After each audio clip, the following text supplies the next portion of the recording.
Hey folks, John at Complete Technology Solutions, your friend in less than lethal self-defense.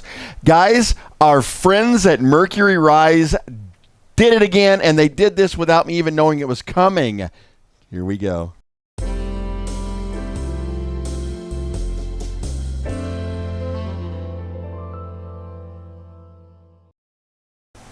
Guys, I got to tell you, something about Mercury Rise, I really like this company. I can tell you that they are a Chinese-based company, and their designs are, shall we say, reminiscent of other launchers that we all love. Now, that's not surprising. I mean, emulation is the highest form of flattery, right? I mean, that's kind of the way this market works. And we've seen that before with not only the Mercury Rise, but the Snow Peak and the TR50 and all the, I mean, people copy what works. That's kind of the way it works.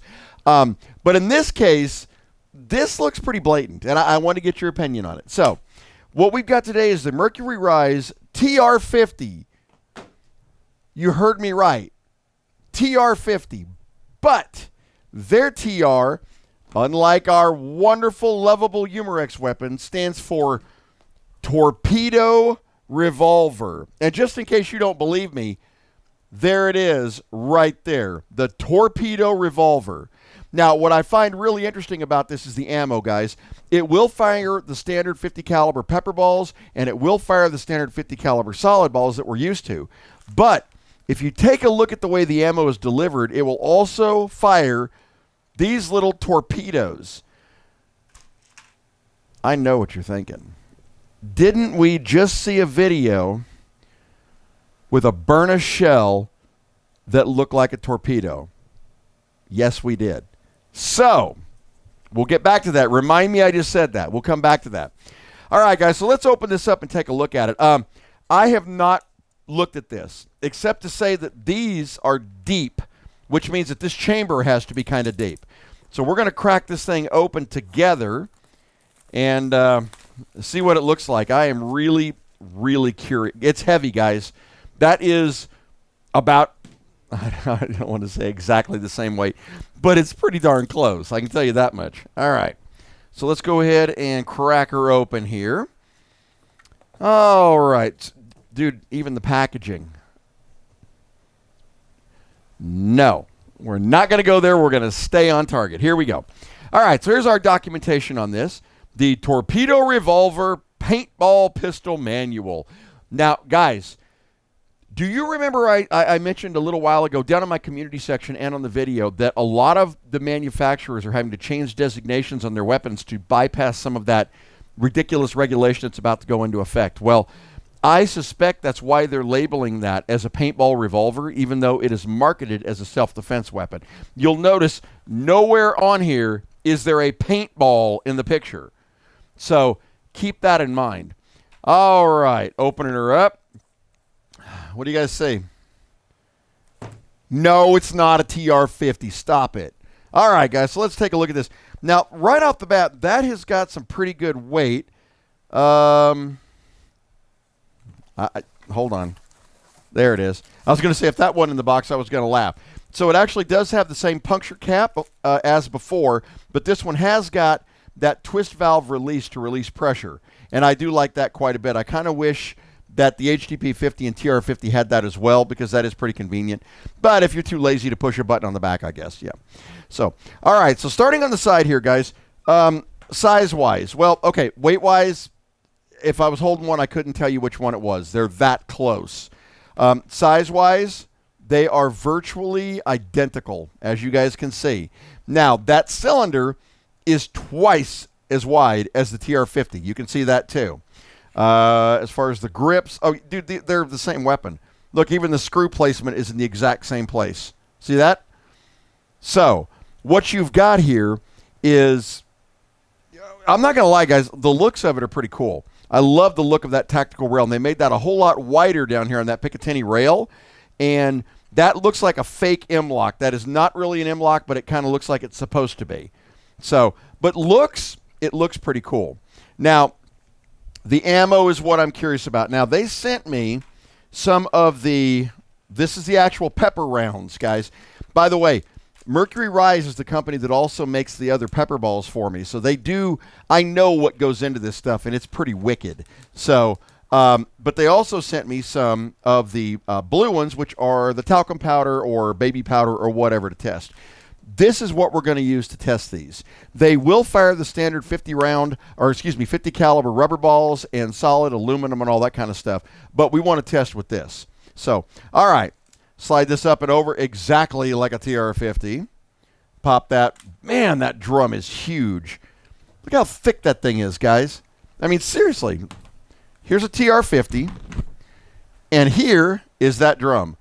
It's like twice as thick. Yeah, I mean, like two of them stacked on each other would be at the width of that. And I'm assuming that's because it has to be that thick.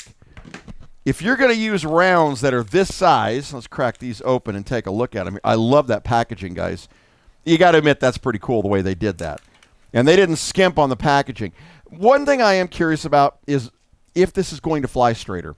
So if you take a look at those, let's weigh them out. Those are frickin' light, guys. I mean really light. Hold on. They are, let's get this over to grams here.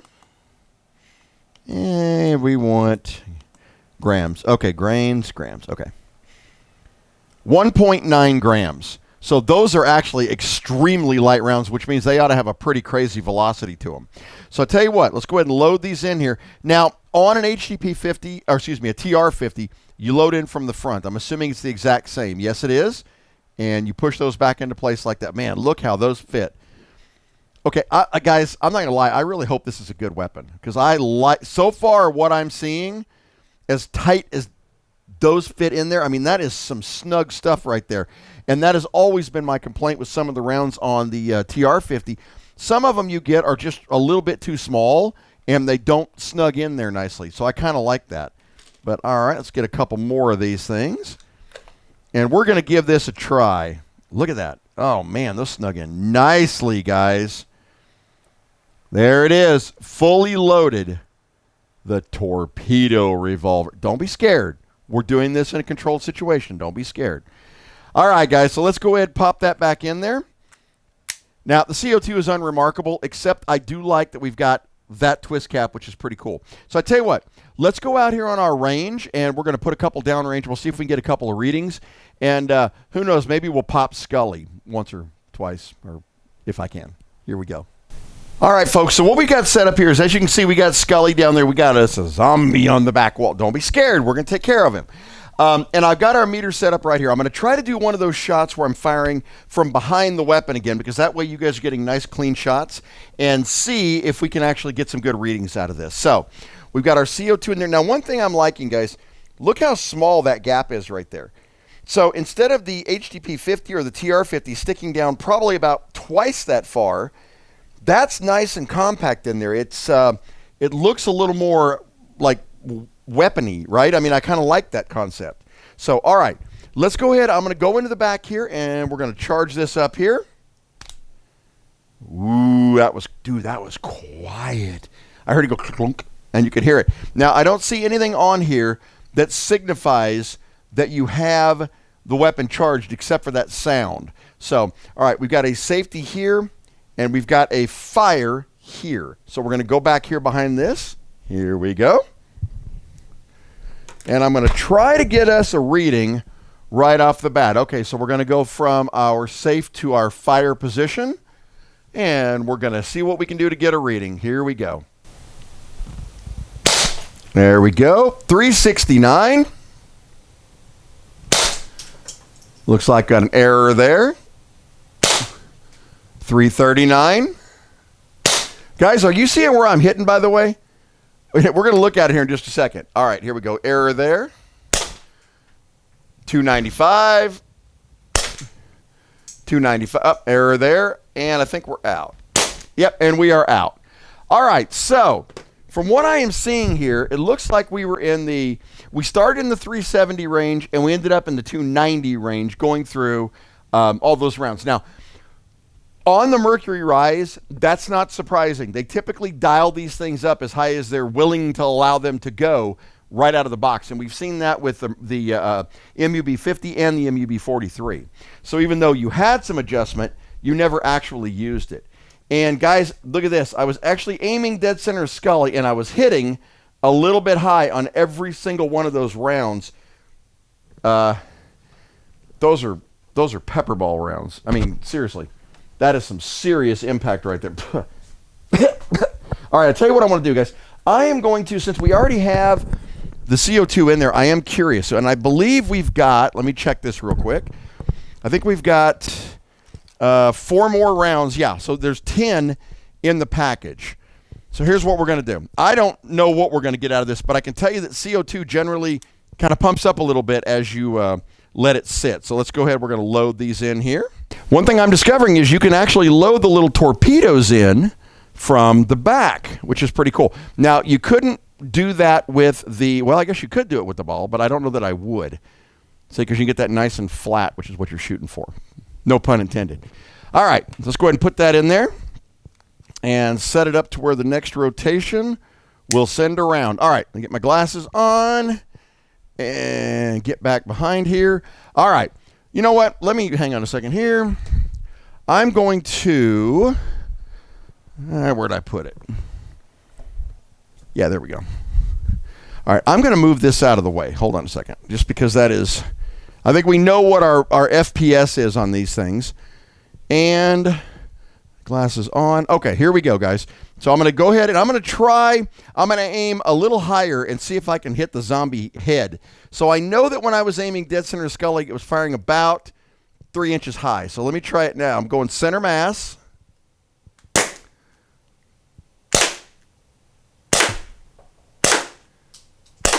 Four rounds. And guys, can you see the dust over there? Oh my gosh. Glasses there. There we go. All right, let's see what we got. Guys, headshot, headshot, headshot, headshot. So I was aiming right there. So it does aim a little bit high, and I don't think that you've got any sort of adjustable sighting on that. No, you don't. So Kentucky windage, it is going to fire high when you're firing. So you want to make sure that whatever you're aiming at this range, which is about 30 feet behind the camera here, you're aiming about 3 inches low because it's going to go up. Now, that may change depending on the ammo you use, but with the little torpedoes, that's what I'm saying. So, you know what? Let's go talk about it. Here we go. So, guys, the Mercury Rise TR50. You know, I really kind of don't want to call it a TR50. I'm thinking maybe we should just call it the Torpedo Revolver, right? I like that a little better. So, the Mercury Rise Torpedo Revolver. Guys, listen, this fires like a dream. Honestly, out of the box, it's going to be more powerful than our HTP50 or our TR50. Not surprising. And if it can be modified, and I suspect there may be a way to do it, inside the chamber there is a CO2 block in there, or a CO2 restrictor, which means that inside there probably is nothing in the valve block. But if there is, that may give us more power. And as you guys can see, even the positioning of the screws is about the same, with the exception the barrel is a little bit shorter. Yeah, the barrel is definitely a little bit shorter on the Torpedo Revolver. That means that you're going to have less screws, but your barrel's about that long, which probably also explains that rise on the firing. So, but either way, once I zeroed in on it, it was pretty freaking accurate. You guys saw that. 4 headshots. Bam, bam, bam, bam. So, all right, guys. So, in my opinion, this has potential. I really hope that they continue to listen to their people and evolve this system. Oh, yeah, and by the way, one of the nicest things about it, yeah, that's how you release the CO2, and then you can pull it on out. So no valve key to bust off your valve internally. That is really, really cool. So, hey, great weapons. They keep on coming, and I have some ideas for testing on this one too. We will be cracking this open, and we will see what's inside of it. After this video, guys, thank you for staying this long, and if you did, now you find out. The other channel that a lot of people have requested, doing the gaming and the computers and all the other good stuff, first video drops tonight, right after this one drops. Go over and check it out. I will toss a link to that channel down in the description, and I will throw a link to that channel right up here on the side. Go watch it. Check it out. If you like computer geeky, gamey stuff, you're going to love it. And if not, you get to see more of me. Have a great night, guys. Bye-bye.